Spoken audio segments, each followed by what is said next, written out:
Ini Udah adalah semangat segmen paling banget. dinanti sama Pacot. Betul, karena ngomongin cuan. Yes. Welcome to market reviewnya Detik Sore, Detikers. Dan Yes. seperti biasa kalau ada market review berarti di sini ada tamu hormatan kita yang ada di depan kita ya Cet ya. Siapa lagi Betul. kalau bukan Mas Haikal dari Mega Sekuritas. Selamat sore. Selamat sore Mas Haikal, apa kabarnya? Baik. Kok Baik. manis banget ininya nyapanya, tadi gua gak kayak gitu. Tadi ke Kaina gak kayak gitu. Kayak gitu juga. Gak apa-apa biar Mas Haikal semangat kan. Oh iya, Karena soalnya kita tadi mau bilang ngomongin gak semangat investasi. soalnya ya. Ya kan. Dan buka kartu dong. Buka kartu. Jangan buka kartu. Parah nih. Mas Haikal, ini hari ini IHSG ditutupnya merah. Yep. Mungkin ini ya sesuai sama proyeksi kali ya, karena memang mau libur panjang kan. Tapi kalau selain dari sentimen itu, apa yang membuat IHSG hari ini terkoreksi? Oke, jadi mungkin pertama ini kita lihat dari global kayak seperti biasa gitu. Ya. Global kemarin kan saya bilang si tarif ini tuh udah nggak ada gitu, udah kayak sentimennya udah berkurang banget sentimen negatifnya. Tapi si Trump tiba-tiba tantrum tuh ke Europe kan gitu, dia Ya. pengen ngancam 50% tambahan. Tapi diturunin lagi Iya, kan? tapi langsung diturunin lagi. Iya. Jadi sebenarnya kemarin kalau bursa global sendiri cukup positif pergerakannya. Nah kalau Indonesia nih, saya lihat 5 hari ini tuh setelah dia kayak udah peak di 7.200, cenderung kayak udah kehabisan bensin nih buat naik lagi. Tapi nggak Oke. koreksi juga, dan Oke. pergerakannya cenderung konsolidasi di range 7.100 sampai 7.200 seperti itu. Dan kita juga kalau ngeliat pergerakan hariannya cuman gerak sekitar plus 0,11%, min 0,2%. Sekarang mungkin agak turunnya agak lebih dalam sedikit, min Iya. 0,29% karena risk off menjelang libur panjang gitu. Iya. Jadi lebih dominan dipengaruhi sama orang taking profit yang hari ini. Kalau sekarang ya mungkin taking profit beberapa, dan kalau seminggu sebelum ini dipengaruhi mungkin karena orang ngelihat IHSG ini tuh udah di resistensinya lah gitu, udah peak banget gitu. Jadi untuk menambah portfolio Iya. di IHSG ini, orang-orang cenderung masih wait and see dulu. Kira-kira ada gak sih tren yang bener-bener kira-kira bisa ngebawa IHSG buat naik lebih lanjut lagi? Nggak nyangka ya ternyata IHSG udah balik lagi ke 7.200 ya. Yes. Di selama satu pekan nih tertingginya 7.237, terendahnya di 7.167. Iya. Udah banyak yang cuan ini harusnya. Udah banyak yang cuan. Mas Haikal juga udah cuan berapa banyak.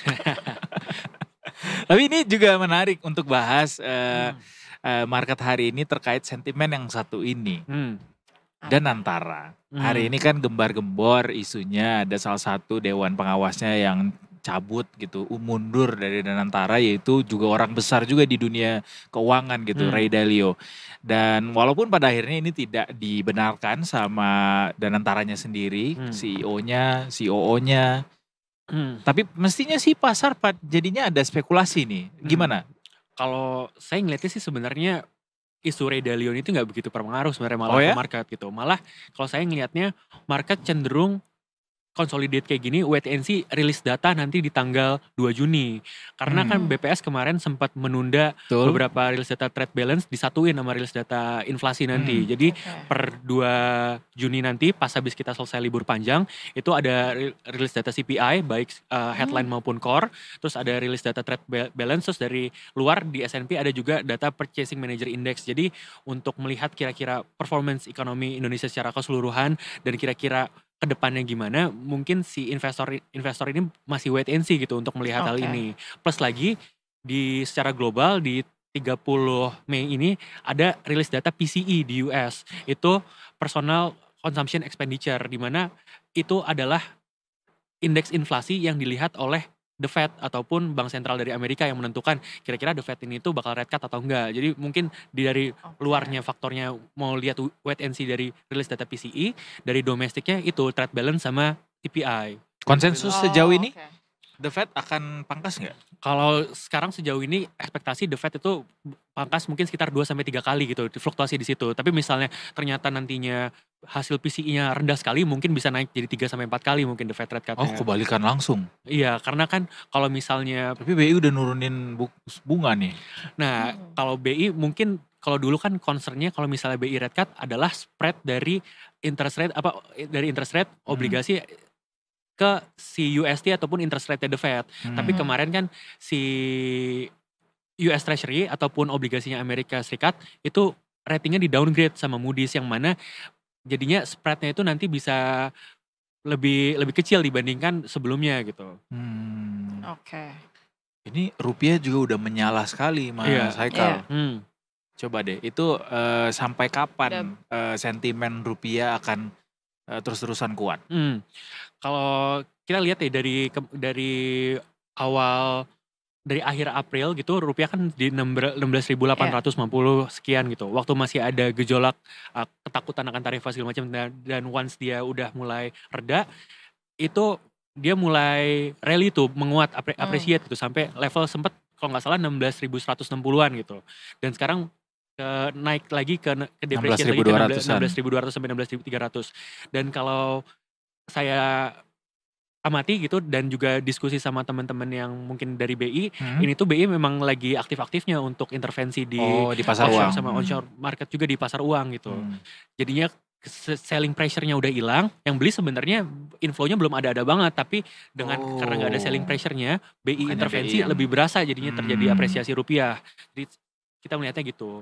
Oh, I see. Tapi by the way, ngomong-ngomong kan, Mas tahu nih libur banyak banget nih. Iya.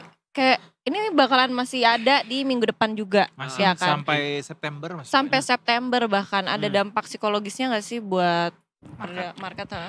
Pasti ada, kayak kemarin Lebaran aja, kalau di negara-negara lain yang nggak ada libur Idul Fitri, itu penurunannya cenderung lebih dalam gitu, atau misalnya per hari gitu berarti. Tapi kalau sekarang kita jadinya lebih ke kerangkum gitu, di satu hari habis liburan gitu. Jadi kadang bisa jadi satu hal yang positif, bisa juga di hal yang negatif. Kalau kita berkaca sama kejadian waktu Idul Fitri kemarin, itu kan kalau bursa Asia itu turun bisa sampai minus 20%-an gitu. Sementara kalau IHSG cuman minus 8 sampai minus 10%. Itu bukan karena IHSG bagus, karena kita libur aja itu di situ. Iya. Ketolong sama libur kita libur, 2 hari setelah kita pada panik, si Trump langsung ngepost. Jadi kita nggak turun sedalam indeks-indeks lainnya kayak gitu. Jadi di luar dari banyak pengusaha yang marah-marah karena liburnya kebanyakan, tapi itu juga jadi blessing ya buat kita ya. Kalau kemarin. Sebenarnya ya. Iya. Nggak sedalam itu jadinya. Sama mau nanya soal saham-saham perbankan nih di Indonesia. Khususnya Himbara kali ya. Karena kan ini akan ada program besar yang segera dirilis, dan ini banyak nih. Karena plafonnya sampai 3 miliar kabarnya per koperasi bisa ngutang yang akan disalurkan oleh bank-bank Himbara. Sudah ada sentimenkah sejauh ini pergerakan di pasar di saham bank-bank Himbara? Kalau dari semenjak harganya turun ke level yang rendah di tahun 2025 ini, waktu habis masalah kemarin sih udah mulai ada kenaikan, apalagi pasca mereka membagiin dividen kemarin dan ternyata biasanya kan kalau saham habis bagi dividen 11% gitu, turun juga 11%. Ternyata si Himbara ini nggak turun sedalam itu gitu. Dan kalau kita lihat sih sekarang sebenarnya Himbara udah cukup naik gitu ya. Dan secara fundamental sebenarnya cukup oke gitu. Tapi kalau mau ngelihat potensi upside yang lebih tinggi, mungkin bisa sektor-sektor lain gitu. Tetapi di sisi lain, walaupun Himbara ini secara fundamental bagus, ada concern juga nih dari industri perbankan sendiri, di mana si BI itu kan merevise outlook-nya dia untuk loan growth gitu. Tadinya 11-13%, jadi sekarang cuman 8-11% gitu juga. Dan juga kalau kita ngelihat data perbankan, ada ketatan nih di dana pihak ketiga gitu. Ada tightening gitu di dana pihak ketiga. Orang jadinya untuk nabungnya nggak di bank lagi. Itu enggak sih, lebih ke yang di proporsi yang di loan udah terlalu banyak dibandingin apa yang ada di simpan di sana. Udah hampir sekitar 90-91%. Nah itu mungkin jadi sebenarnya agak concerning juga, misalnya kalau si Himbara ini tuh di-push gitu untuk membantu program-program, tapi mungkin nanti skemanya mungkin bisa berbeda lagi, tidak memberatkan DPK-nya atau gimana, mungkin kita bisa lihat aja nanti ya gitu. Tapi supposedly positif lah ya buat Himbara dapat penugasan menyalurkan kredit sehingga plafon dengan hingga 3 miliar gitu ke koperasi-koperasi desa yang akan segera resmi kali ini? Kalau saya sih ngelihatnya bukan suatu hal yang positif banget gitu sih ya. Mungkin lebih netral, malah cenderung agak takut juga karena loan to deposit rasionya itu udah 90%-an. Bahkan kalau tidak salah BRI sama BNI itu udah 93-95% gitu. Jadi misalnya kalau dia dipaksa untuk ngeloan lagi, bahkan LDR-nya bisa surpassing 100%. In this economy gitu ya. Oke, kalau gitu. Mungkin ada, gue mau nanya rekomendasi, Mas Haikal mau ngasih tahu nggak rekomendasi jangka ini deh, atau mungkin nggak usah rekomendasi, batas support dan resistance sampai di minggu depan gitu.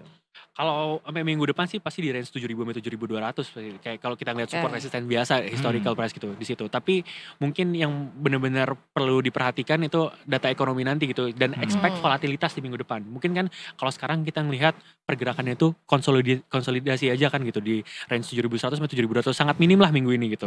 Nah, itu juga gara-gara wait and see tadi investor terhadap rilis data. Nah, makanya expect volatilitas aja kita di minggu depan gitu. Jangan kalau misalnya turun ya Pak, kalau misalnya datanya jelek ya kemungkinan bakal koreksi dulu ya. Ya, itu akan terjadi di tanggal 2 ya. 2 Juni. 2 Juni. Kita habis libur panjang itu langsung BPS pengumuman. 2 Juni buat yang data Indonesia, 30 juga. Mei buat yang PCE US. Oke. Ya, jadi mungkin yang mau koleksi-koleksi boleh nunggu dulu kali ya? Iya, wait and see bisa. Tapi kalau uangnya banyak nggak berseri, mau kapan aja beli juga aman aja. Betul juga. Ya udah deh kalau gitu gue beli deh. Mas Haikal. Besok, gak bisa. Lo kan juga gak berseri kan? Amin ya, doain ya. Thank you Mas Haikal. Gitu. Oke, thank you banget. Kenapa? Kenapa banget ya? Oke, thank you banget ya Mas Haikal. Thank you Mas Haikal. Ditunggu datangnya lagi supaya kita bisa nanya lebih banyak lagi. Iya dong, ya harus kan? Tiap hari. Tiap hari? Iya, selama waktu kerja. Benar-benar tiap hari. Karena kalau nggak tiap hari ntar lupa. Benar-benar. Apakah kita harus ngobrol apa enggak nih? Benar juga. Oke, kalau gitu terima kasih banyak Mas Haikal. Happy long weekend Mas Haikal. Happy long weekend. Ya. Oke.